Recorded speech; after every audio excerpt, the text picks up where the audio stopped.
नमस्कार दोस्तों, स्वागत है आपका मेरे चैनल कॉमिक्स लाइफ में। शुरू करते हैं मनोज कॉमिक्स की एक और मज़ेदार कॉमिक्स, महादेव का शाप। महादेव का शाप, लेखक विजय कुमार वत्स, चित्रांकन दिलीप कदम, नितिन नागरे, त्रिशूल कॉमिको आर्ट। एक बार की बात है, जवाहर नगर का राजा रुद्रदेव आखेट करने मोती वन में गया। वहाँ उसने बहुत से जंगली व हिंसक जानवरों को अपने तीरों का शिकार बनाया। दूसरी ओर मोती वन में रघु ऋषि के आश्रम में, ओह, दोनों सर्प एक दूसरे को मौत के घाट उतारने पर उतारू हैं। कुछ देर बाद वही हुआ जो रघु ऋषि सोच रहे थे। दोनों सर्प एक दूसरे पर घातक वार करते करते घायल हो तड़प तड़प कर मर गए। यह तो बड़ा बुरा हुआ। दोनों सर्पों की मृत्यु हमारे आश्रम में हुई है, इसलिए इनकी अकाल मृत्यु का थोड़ा बहुत पाप हमें भी लगेगा। अतः उस पाप से मुक्त होने के लिए हमें समाधि लगाकर कुछ देर भगवत भजन में डूब जाना चाहिए। अगले ही पल समाधि में लीन हो रघु ऋषि भगवान के नाम का जाप कर रहे थे। इधर राजा रुद्रदेव को वन में घूमते हुए तीव्र प्यास लगाई। ओह, प्यास से कंठ सूख रहा है। सेनापति जी, शीघ्र ही कहीं से जल की व्यवस्था करो। जो आज्ञा महाराज। पानी की खोज में सेनापति ने अपनी दृष्टि चारों ओर घुमाई। तभी, महाराज, लगता है वह किसी ऋषि का आश्रम है, वहाँ जल अवश्य मिल जाना चाहिए। तो जाइए सेनापति जी, वहीं से जाकर जल ले आइए। जिस आश्रम की ओर सेनापति ने इशारा किया था वह आश्रम रघु ऋषि का था। रुद्रदेव का आदेश पा सेनापति कैलाश देव आश्रम की ओर बढ़ गया। आश्रम में पहुंचकर उसने हाथ जोड़ विनय पूर्वक ध्यानरत रघु ऋषि से कहा, महर्षि, जवाहर नगर राज्य के सेनापति कैलाश देव का प्रणाम स्वीकार हो। रघु ऋषि तो समाधि में लीन थे, वे भला कैलाश देव की बात का जवाब कैसे देते। रघु ऋषि का कोई जवाब न पाकर सेनापति कैलाश देव सोचने लगा, संभवतः महर्षि समाधि में लीन है, अतः वह खाली हाथ रुद्रदेव के पास वापस लौट आया। महाराज, महर्षि तो समाधिस्थ हैं, तो क्या वहाँ जल नहीं मिला? नहीं महाराज, महर्षि तो एकदम मौन है। कोई बात नहीं है, हम स्वयं आश्रम में चलकर महर्षि का आतिथ्य स्वीकार करते हैं। रुद्रदेव सेनापति के साथ रघु ऋषि के आश्रम में पहुंचा। महर्षि, राजा रुद्रदेव का अभिवादन स्वीकार कीजिए। ध्यान में डूबे महर्षि रघु ने रुद्रदेव के अभिवादन का कोई उत्तर नहीं दिया। तब सेनापति ने आगे बढ़कर महर्षि रघु से कहा, महर्षि, जवाहर नगर राज्य के राजा रुद्रदेव आपका अभिवादन कर रहे हैं। महाराज का अभिवादन स्वीकार कीजिए महर्षि। महर्षि रघु अब भी कुछ नहीं बोले। वे पहले की ही तरह निर्विकार भाव से भगवान की साधना में लीन रहे। इसे अपना अपमान समझ रुद्रदेव क्रोध से कांपने लगा। इस महर्षि का यह दुस्साहस, हमारे अभिवादन का जवाब तक नहीं दिया, ढोंगी कहीं का। महाराज, क्रोध करना उचित नहीं है, आप कुछ देर धैर्य रखें, मैं अभी जल लेकर हाजिर होता हूँ। यह कह जैसे ही सेनापति वहां से जाने को उद्यत हुआ। ठहरो सेनापति। सेनापति के पैर जहाँ थे वहीं रुक गए। तब रुद्रदेव ने महर्षि रघु की ओर व्यंग पूर्वक देखते हुए उससे कहा, तो क्या वास्तव में यह महर्षि समाधि में लीन है? क्या वास्तव में इसने अपनी सारी इंद्रियों को वश में किया हुआ है? असंभव, लगता है यह कोई पाखंडी महर्षि है। इसने जानबूझकर मेरी उपेक्षा की है। मेरे लिए यह असह्य है। मेरा यहाँ से चले जाना ही उचित है, लेकिन जाने से पूर्व मैं इस उद्यमी महर्षि को कोई दंड देना चाहता हूँ। क्रोध में ताव खाते हुए रुद्रदेव की दृष्टि सहसा दोनों मृत सर्पों पर पड़ी। हाँ, यह ठीक रहेगा, इन मृत सर्पों को इस पाखंडी महर्षि के गले में डाल देता हूँ। रुद्रदेव ने तीर की नोक से दोनों मृत सर्पों को उठाया और उन्हें ध्यान मग्न बैठे महर्षि रघु के गले में लपेट दिया। तत्पश्चात, ढोंगी साधु, तेरे लिए यही उचित दंड है। इतना कह रुद्रदेव रघु ऋषि के आश्रम से बाहर निकल गया। धीरे धीरे दिन ढल गया। पक्षी अपने अपने घोंसलों में वापस लौटने लगे। तभी रघु ऋषि के दो शिष्य सचेतन व महादेव जंगल से सूखी लकड़ियां इकट्ठी करके आश्रम में वापस लौटे। अरे, आज गुरुदेव इस समय समाधि लगाए क्यों बैठे हैं सचेतन? अब इस विषय में तो तभी पता चल सकेगा जब गुरुदेव की समाधि टूटेगी। सूखी लकड़ियों के गट्ठरों को आश्रम के एक कोने में रखकर वे रघु ऋषि के नजदीक पहुंचे। तभी, यह क्या महादेव, गुरुदेव के गले में मृत सर्पों की माला है? गुरुदेव के साथ ऐसा नीच कार्य किसने किया है? वह गुस्से से चारों ओर देखने लगा। तभी उसकी दृष्टि एक तीर पर पड़ी। आश्रम में तीर? किसका है यह तीर? कौन आया था आश्रम में? उसने नीचे झुककर तीर को उठाया। ओह, इस तीर पर तो राजा रुद्रदेव का नाम खुदा हुआ है। इसका मतलब है राजा रुद्रदेव आश्रम में आए थे। राजमद में अंधे राजा के लिए यह कुकृत्य असंभव नहीं है। जरूर राजा रुद्रदेव ने ही गुरुदेव के गले में मृत सर्प डाले होंगे। क्रोध में भरकर वह सचेतन से बोला, सचेतन, राजा रुद्रदेव ने ही गुरुदेव के गले में मृत सर्प डाले हैं। रुद्रदेव को इस कृत्य का दंड अवश्य मिलना चाहिए। महादेव, रुद्रदेव तो राजा है, उन्हें भला कौन दंड दे सकता है? सचेतन, मैं उसे दंड दूंगा। मैं उससे गुरुदेव के अपमान का बदला अवश्य लूंगा। इतना कह उसने महर्षि रघु के पास रखे कमंडल से जल लेकर और उस जल का आचमन कर शाप देने की मुद्रा में अपना हाथ उठाकर कहा, अभिमानी रुद्रदेव ने मेरे गुरुदेव का अपमान करके मर्यादा का उल्लंघन किया है, इसलिए उसे मेरा शाप है कि उसे तक्षक नाग डसे। यह कहते कहते क्रोध से उसका मुंह लाल हो गया। वह आवेश में कांपने लगा। यही वह क्षण था जब महर्षि रघु ने अपनी समाधि तोड़ी। अरे वत्स महादेव, तुम उत्तेजित क्यों हो? इस उत्तेजना का क्या कोई विशेष कारण है? हाँ गुरुदेव, आप कृपया अपने गले की ओर देखिए। महर्षि रघु ने तुरंत अपने गले की ओर दृष्टि झुकाई। हैं, ये मरे सर्प मेरे गले में कहाँ से आए?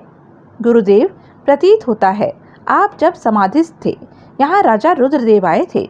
अपना स्वागत होता हुआ ना पाकर मदांत हो, उन्हीं ने ऐसा किया होगा। गुरुदेव, कितना बड़ा दुस्साहस किया था उस राजा ने।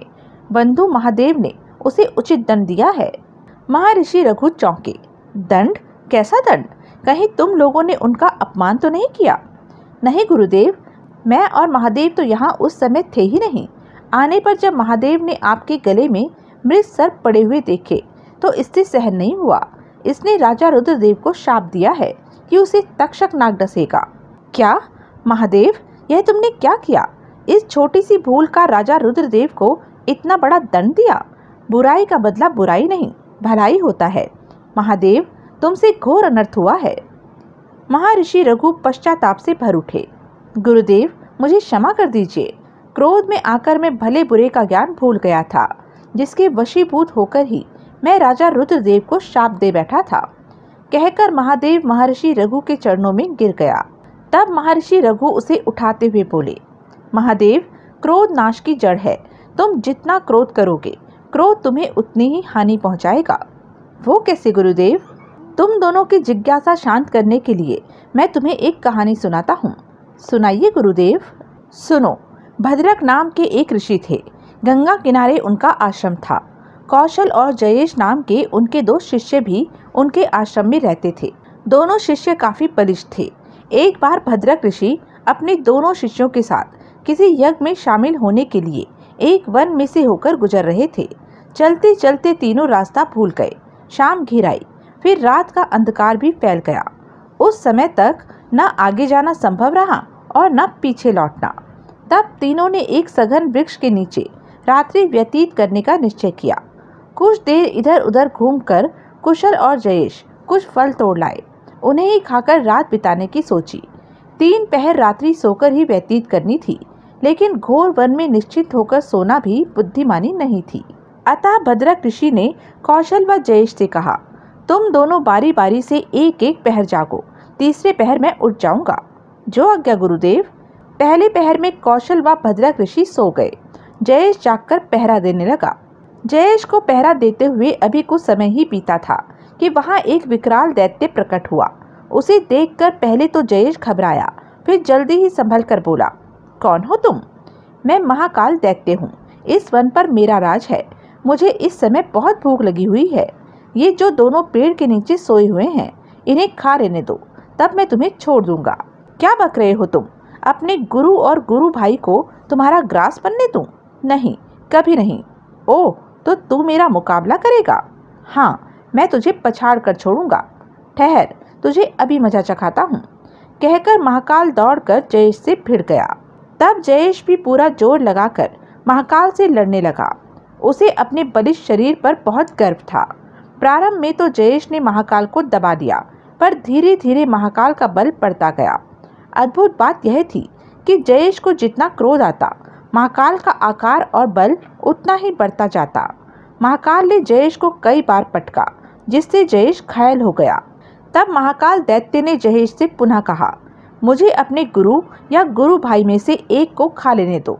चलो, मैं तुम्हारे गुरु को छोड़ दूंगा, पर कौशल को खा लेने से भला तुम्हें क्या हानि होगी? नहीं। जयेश पूरा जोर लगाकर चिल्लाया और अगले ही पल धड़ाक। लेकिन महाकाल क्रोधित होने के बजाय खिलखिलाकर हंस पड़ा। हा हा हा, अरे कैसा मूर्ख है ये, घूंसा लगने पर क्रोधित होने के स्थान पर उल्टा खिलखिलाकर हंस रहा है। जयेश बहुत थक गया था, लेकिन एक पहर पूरा होने तक वह महाकाल से लड़ता ही रहा। आह! पहर पूरा होते ही महाकाल अदृश्य हो गया। अब पीड़ा से कराहते जयेश ने कौशल को जगाया। कौशल, उठो। कौशल ने आंख खोलकर जैसे ही उसकी ओर देखा, अरे जयेश, यह तुम्हें क्या हुआ? तुम्हारी यह दशा किसने की? कौशल, इस समय मेरी दशा ठीक नहीं है, मुझे आराम से सो जाने दो। सुबह होने पर तुम्हें सब कुछ बता दूंगा। ठीक है, तुम सो जाओ, अब मैं जागकर पहरा दूंगा। पीड़ा से कराहता हुआ जयेश जब कुछ देर बाद सो गया तो कौशल चारों ओर घूम घूम कर पहरा देने लगा। कुछ क्षण बाद महाकाल फिर वहां प्रकट हुआ। मुझे बहुत भूख लगी है, मैं इन दोनों को खाऊंगा। कौशल ने क्रोध से उसकी ओर देखा। यह देख महाकाल ने उससे कहा, अभी कुछ देर पहले जब तुम्हारा यह मित्र जागा हुआ था और तुम सोए हुए थे, तो तुम्हारे इस मित्र ने तुम्हें खा जाने को कहा था। तुम मेरे मित्र पर आरोप लगा रहे हो। जयेश ऐसा कभी नहीं कह सकता। अब महाकाल कौशल की ओर उछला। यह देख कौशल को बहुत क्रोध आया। वह भी क्रोधित हो महाकाल से भिड़ पड़ा। महाकाल बहुत बलशाली था। कौशल के साथ वह मल्ल युद्ध कर रहा था। कौशल भी अपने को कम बलशाली नहीं समझता था, अतः दोनों बढ़ बढ़कर एक दूसरे पर वार कर रहे थे। कौशल क्रोध में हुंकार भरकर महाकाल पर झपटता। ठहरो, तुझे अभी धूल चटाता हूँ। कौशल जितना क्रोध करता, महाकाल का बल उतना ही बढ़ता जा रहा था। पहर बीतते बीतते कौशल थक कर चकनाचूर हो गया। तभी अचानक घोर गर्जना के साथ महाकाल अदृश्य हो गया। अरे, वह दैत्य कहाँ चला गया? तभी भद्रक ऋषि उठ गए। कौशल बेटा, तुम्हारा सोने का समय हो गया है, आओ सो जाओ, अब मैं जागकर पहरा दूंगा। जो आज्ञा गुरुदेव। कौशल जयेश की बगल में पड़कर सो गया। अब भद्रक ऋषि पहरा देने लगे। तभी वहां महाकाल प्रकट हुआ। वह हंसकर भद्रक ऋषि से बोला, मुझे बहुत तेज भूख लगी है, तुम चाहो तो मैं तुम्हारे दोनों शिष्यों के बदले तुम्हें मोक्ष दिला सकता हूँ। महाकाल की बात सुनकर भद्रक ऋषि मुस्कुराए। मित्र राक्षस, तुम्हें देखकर ही मुझे मोक्ष मिल गया है, वरना मैं पूरे पहर अकेलेपन के बंधन में बंधा रहता। तुम अच्छे आए, अब बाकी रात तुमसे बोलते बतलाते आराम से कट जाएगी। मैं यहाँ तुम्हारा दिल बहलाने नहीं आया हूँ। गुस्से से दांत पीसकर महाकाल ने भद्रक ऋषि को घूंसे थप्पड़ मारने शुरू कर दिए। महाकाल के घूंसे थप्पड़ खाकर भी भद्रक ऋषि हंस पड़े। तुम अच्छे वीर हो मित्र राक्षस, शक्तिशाली भी हो, तुम में उत्साह की भी कमी नहीं है। भद्रक ऋषि के इस कथन का परिणाम यह हुआ कि महाकाल का आकार अकस्मात घटने लगा, लेकिन फिर भी वह बार बार भद्रक ऋषि को थप्पड़ घूंसों से पीट रहा था। राक्षस भाई, तुम क्रोध में बहुत अच्छे लग रहे हो। भद्रक ऋषि उसे रोकने के बजाय बार बार हंसी की कोई बात कह देते थे। भद्रक ऋषि की प्रत्येक हंसी की बात के साथ महाकाल का आकार व बल घटता गया। अतः खिसियाकर महाकाल वहां से चलने लगा तो हा, मित्र राक्षस कहाँ चल दिए? भद्रक ऋषि के हंसने के साथ ही महाकाल एक छोटे से कीड़े के रूप में बदल गया। भद्रक ऋषि ने उस कीड़े को उठाया और अपने वस्त्र के छोर में बांध लिया। प्रातः काल हुई तो भद्रक ऋषि के दोनों शिष्य उठ गए। जयेश का घुटना व मुंह सूजा हुआ था। कौशल का थकान के मारे बुरा हाल था। तुम दोनों का यह हाल कैसे हुआ? गुरुदेव, रात हमें एक राक्षस मिला था, उसी ने हमारा यह हाल किया है। गुरुदेव, क्या वह राक्षस आपको नहीं मिला था? वह तो बहुत ही भयंकर व बलशाली था। शिष्यों की बात सुनकर भद्रक ऋषि मुस्कुराए और वस्त्र में बंधे कीड़े को खोलकर शिष्यों के सामने रख दिया। यही है वह राक्षस जिससे रात को तुम्हारी भेंट हुई थी। ये तो छोटा सा कीड़ा है गुरुदेव, तुम लोगों ने इसे पहचाना नहीं? नहीं गुरुदेव, देखो यह क्रोध का कीड़ा है, आप जितना क्रोध करोगे यह कीड़ा उतना ही आपको हानि पहुंचाएगा। यदि इसे जीत लिया जाए तो इसका बल विस्तार समाप्त हो जाता है। इतनी कहानी सुनाने के पश्चात महर्षि रघु महादेव व सचेतन से बोले, शिष्यों, अगर जयेश और कौशल क्रोध रूपी कीड़े राक्षस पर क्रोध न करते तो उनकी वह गत न बनती। क्रोध रूपी राक्षस के सम्मुख भद्रक ऋषि क्रोध करने की अपेक्षा हंसते मुस्कुराते ही रहे, जिसके परिणाम स्वरूप क्रोध रूपी राक्षस छोटा होकर कीड़े के रूप में परिवर्तित हो गया। गुरुदेव, इतनी शिक्षाप्रद कहानी सुनने के पश्चात हमारी आंखें खुल गई हैं। अब हम कभी भी क्रोध नहीं करेंगे। तो यह थी अब तक की कहानी। आगे की कहानी जानने के लिए बने रहें मेरे साथ। और हाँ, मेरे चैनल को लाइक, शेयर और सब्सक्राइब करना ना भूलें। और कमेंट करके ज़रूर बताएं कि यह वीडियो आपको कैसा लगा। धन्यवाद।